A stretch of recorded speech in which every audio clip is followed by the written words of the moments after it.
The Sigma Pro is one of the most resolving portable sources that I've ever tested, but it's also larger, more expensive, and possibly less powerful than the base Sigma, and that makes this review a lot less straightforward than I expected.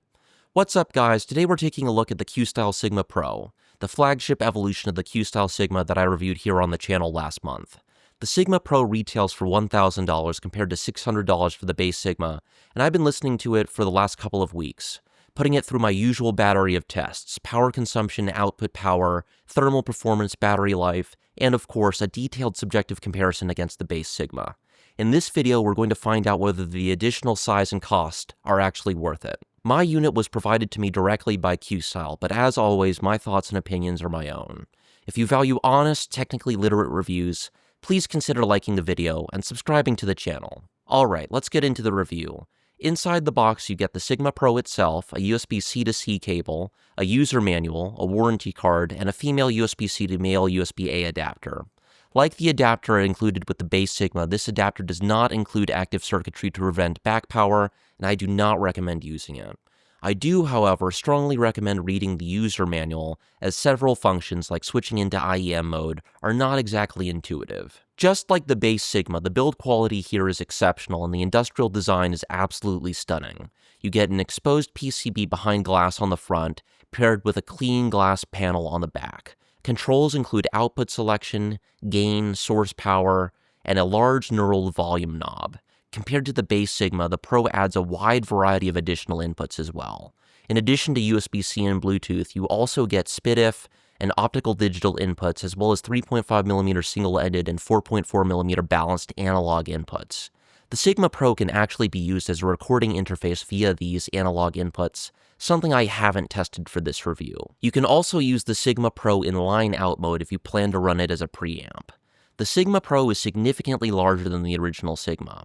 I've repurposed my WayKit Amenity Kit 2 as a carry pouch for it, and it fits perfectly. I'll leave a non-affiliate link to that pouch in the video description. One of my favorite additions relative to the base Sigma is the LCD display, which shows exact volume level, sample rate, source, output mode, and battery level. One odd quirk worth noting is that the volume scale tops out at 64 rather than 100. I'm not sure if there's a way around this, but this might be kind of important, because at least based on my usual test methodology, the Sigma Pro appears to be less powerful than the base Sigma. With the onboard hardware volume maxed at 64 using low gain, IEM mode, balanced output, and measuring into my 711 coupler with a Moondrop S8, the Sigma Pro required a Windows system volume of 43 out of 100 to reach 94 decibels SPL. Under the same conditions, the base Sigma only needed 37 out of 100. Using my sub-bass boost EQ preset for the Moondrop Para, which applies a negative 12 dB pre-cut, and switching to high-gain headphone out, I needed a Windows system volume of 45 out of 100 on balanced output to reach my typical listening level. With no pre-cut applied, that number drops to 20 out of 100. I can't help but feel like I'm missing something here with respect to the volume cap, but the manual didn't offer me any clarification. Battery draw from the connected source device is 0.0021 watts, which is identical to the base Sigma, likely to remain compliant with iOS power requirements. Battery life itself, however, is noticeably worse. I've been getting around 6 hours of runtime per charge in IEM mode, low gain, balanced output. Like the base Sigma, the Sigma Pro charges at 5 volts, 2 amps over USB-C. In terms of thermal performance, the Sigma Pro runs much cooler during prolonged use, which I very much appreciate. Unlike my review process for the base Sigma, I spent a meaningful amount of time using the Bluetooth mode on the Sigma Pro, primarily with the SimGot SuperMix 5 while evaluating that IEM. In isolation, Bluetooth mode sounds great, but I don't have a reliable way to perform a true A/B comparison between Bluetooth and wired operation.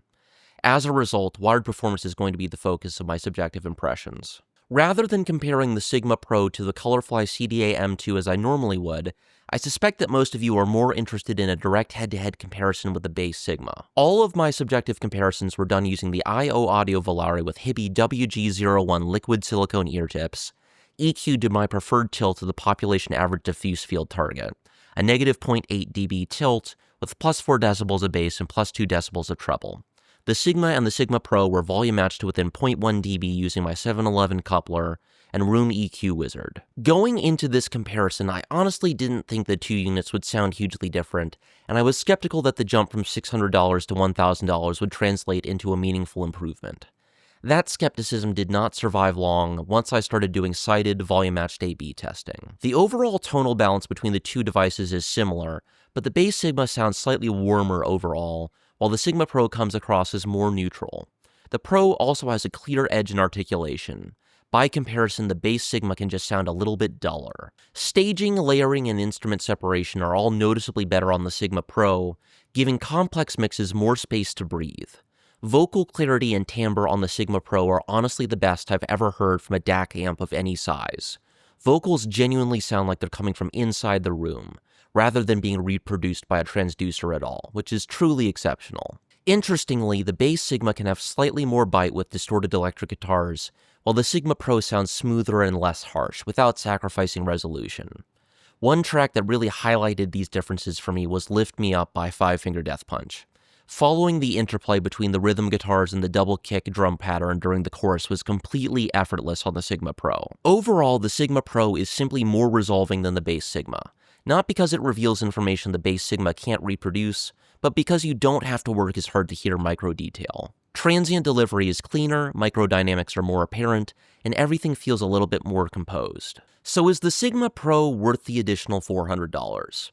For me, this is a difficult question. Subjectively, the Sigma Pro is the superior performer in terms of technicalities and overall refinement. Objectively, however, it falls behind the Bass Sigma in output power, battery life, and portability.